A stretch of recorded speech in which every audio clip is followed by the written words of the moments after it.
that celebrating Cinco de Mayo is really dependent on who's partaking in it, who is starting the celebration, and like what is the intent behind that. So for example, I can't speak for that holiday, but I can speak for Chinese New Year. So I wouldn't expect people who are non-Chinese to just go out of their way to celebrate Chinese New Year.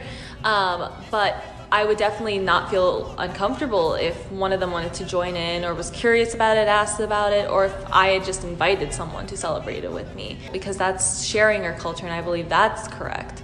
But if it's just like some people going out and trying to have a good time at the expense of another culture, or not fully understanding and unpacking the significance behind certain holidays for certain cultures, that is appropriation that's incorrect. I think celebrating Cinco de Mayo here is cultural appropriation if you yourself are not Latinx. Obviously, there's a lot of like what ifs that could happen. Like if a close friend is Latinx and wants you to join, that's obviously fine. But you know, if you're just like some white person deciding to paint sugar skulls and get drunk, I mean that's cultural appropriation. So I think it depends on how and who you're celebrating with.